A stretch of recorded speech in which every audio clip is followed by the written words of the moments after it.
Que ce soit lui qui prenne la parole en ce culte de circonstance.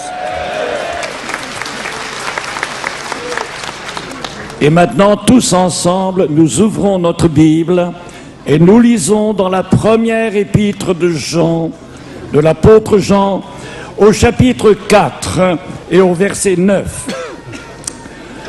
L'amour de Dieu a été manifesté envers nous en ce que Dieu a envoyé son Fils unique dans le monde afin que nous vivions par lui.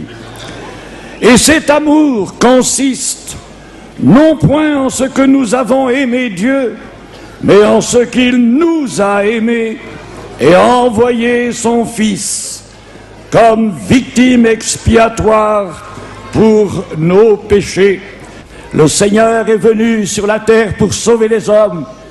Un certain jour, il y a quelques années, j'ai rencontré toute une série de caravanes dans un chemin de campagne près de Granville, dans la Manche. Et tous les hommes, quand je suis arrivé avec des femmes, se sont réunis là, sur le bord du chemin. Je leur ai parlé de l'amour du Christ pour eux, leur disant que Jésus pouvait pardonner et voulait pardonner leurs péchés, leur donner une vie nouvelle. Quand un des hommes me dit, moi, le Christ ne me pardonnera pas, car je suis un trop grand pécheur, je suis trop méchant, il ne peut pas me pardonner. Je lui dis, si, Jésus t'aime aussi. En effet, c'était un homme violent, un homme méchant, un homme s'adonnant la boisson, qui rentrait tard la nuit, frappant sa femme qui était malade en surplus. Il dit non, le Christ ne peut pas me pardonner. Alors j'ai ouvert ma Bible, dans cette épître de Jean, je lui ai lu le texte, où il est dit que le sang de Jésus-Christ nous purifie de tout péché, de tout péché. Quand il a vu que je lisais dans la Bible, il dit c'est là-dedans, oui c'est vrai. C'est la parole de Dieu. Alors là, dans le chemin, le long des haies, où le Seigneur m'avait envoyé sans aucun doute, cet homme est tombé à genoux. Il pleurait, il sanglotait, parce qu'il savait que le Christ l'aimait, lui aussi, pauvre pécheur. Et il se releva, pardonné par le Seigneur.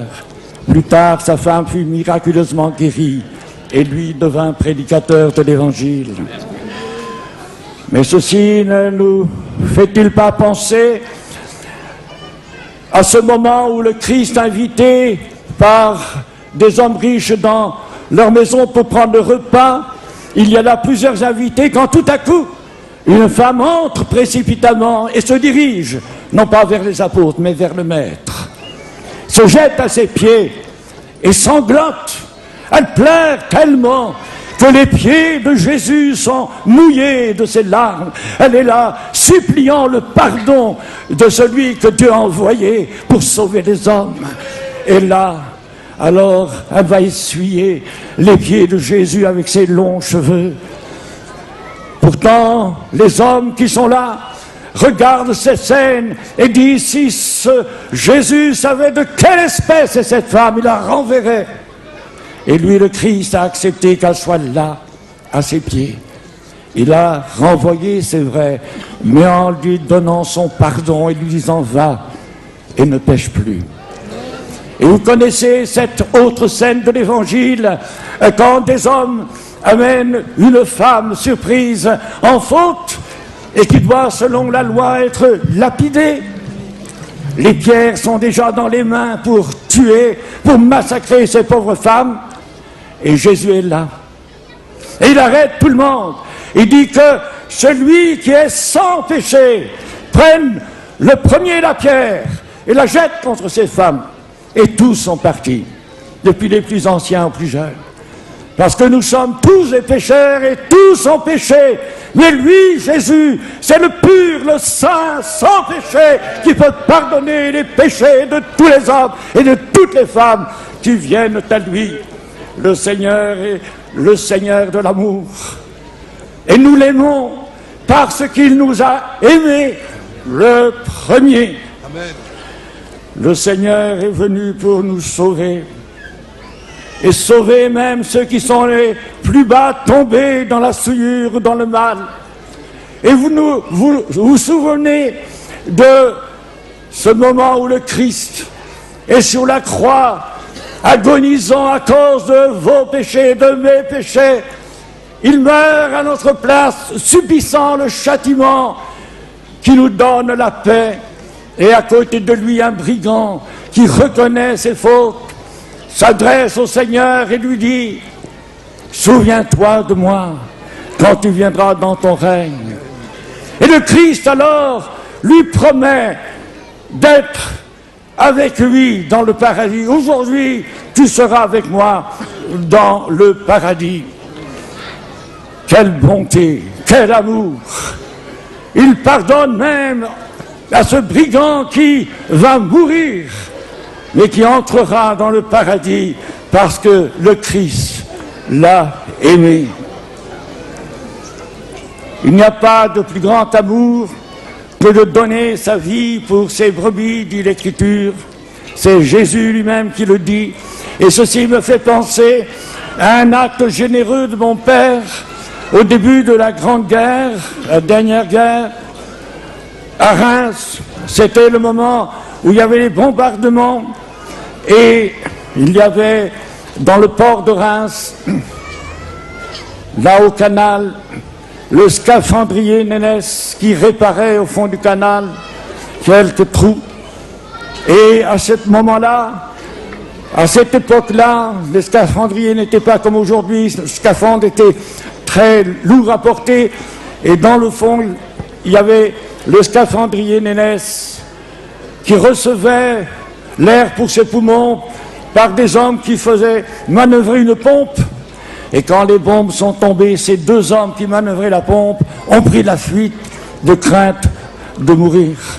Voyant ce spectacle, mon père a vite couru, homme de foi dans la parole de Dieu, se souvenant de ce psaume 97, « Si 1000 tombent à ton côté, 10 000 à ta droite, tu ne seras pas atteint. » La foi dans la parole de Dieu l'a amené à prendre la pompe. Et il a pompé pour que Nénès ne meure pas asphyxié sous l'eau. Il a sauvé Nénès. Mais il y a un plus grand sacrifice qui a été fait. Nous étions tous en état de perdition, abandonnés par les possibilités que l'homme a pour changer le cœur de l'homme. Car il n'y a pas pour l'homme de remède pour son salut en dehors du Christ. Et Jésus est venu pour sauver les hommes, les arracher à leur situation de pécheurs. Et il est écrit que nous avons cru en l'amour de Dieu. Et combien de milliers de tziganes, qu'ils soient de la tribu des Manouches, des Roms, des Gitanes, des Yéniches ou autres, combien de milliers aujourd'hui ont cru en l'amour de Dieu. Et c'est pour cela qu'il y a aujourd'hui tout ce rassemblement, parce que vous avez cru en l'amour de Dieu. Et vous l'aimez maintenant. Nous l'aimons parce qu'il nous a aimés le premier. Et Dieu nous a aimés le premier. Et c'est pour cela qu'en retour, nous l'aimons. Et quand on a compris l'amour de Dieu, on le suit par amour.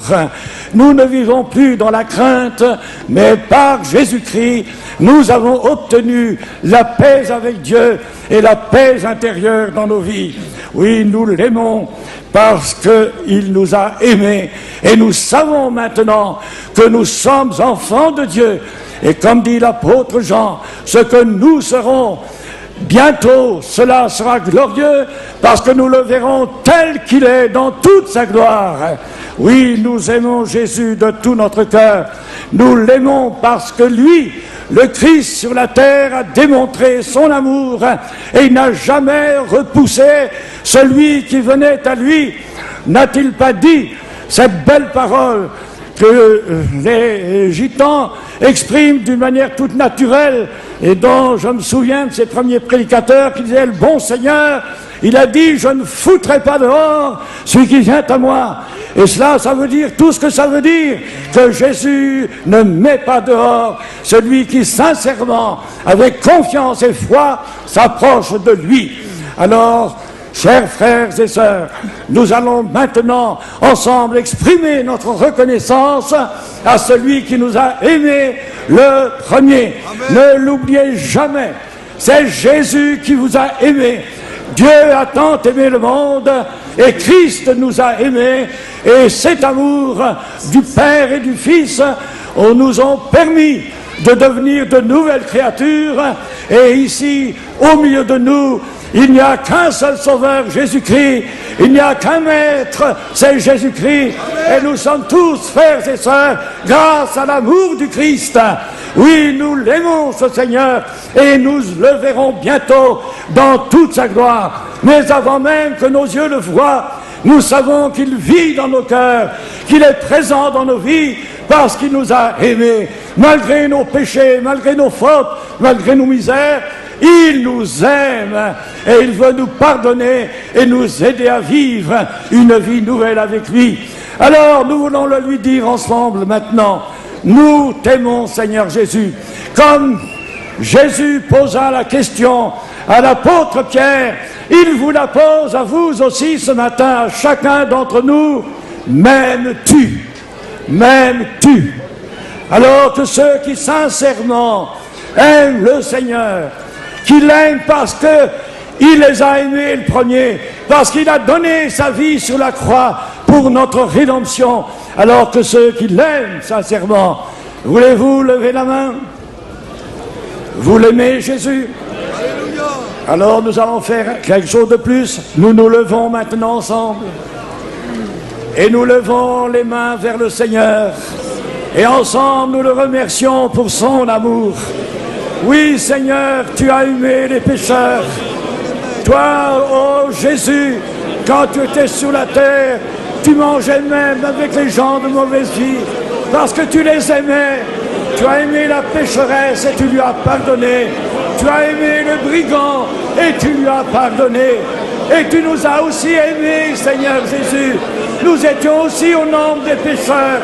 Et alors que nous étions encore des pécheurs, tu nous as aimés en donnant ta vie sur la croix pour nous. Oh, alléluia, alléluia.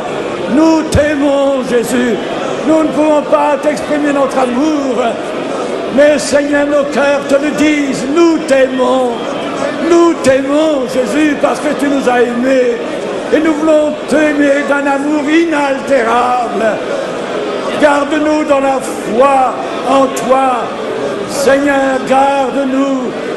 Et que cet amour pour toi, nous l'ayons jusqu'à ce que tu reviennes. Bénis-nous ensemble, Seigneur. Oui, oh Jésus, tu nous aimes. Et ce matin, comme la pécheresse venue pleurer à tes pieds, nous t'exprimons aussi toutes nos misères du passé. Nous voulons te dire toutes nos fautes. Intérieurement, nous nous confessons à toi. Et nous savons que tu es notre avocat auprès du Père, afin de nous pardonner nos péchés. Oh, merci Jésus. Merci Seigneur. Dites-lui merci de votre cœur. Tous merci Seigneur. Et tous nous disons, Seigneur, je t'aime. Tous ensemble, dites-le, Seigneur, je t'aime. Je t'aime de tout mon cœur. Alléluia, alléluia, alléluia. Amen, amen. Et vous savez quel est le premier et le plus grand commandement? Alors nous le lisons ensemble. Tu aimeras le Seigneur ton Dieu de tout ton cœur, de toute ton âme, de toute ta pensée, de toute ta force. Et Jésus, il est égal au Père, il est aussi notre Dieu. Et aimez-le jusqu'à ce qu'il revienne. Dieu vous bénisse.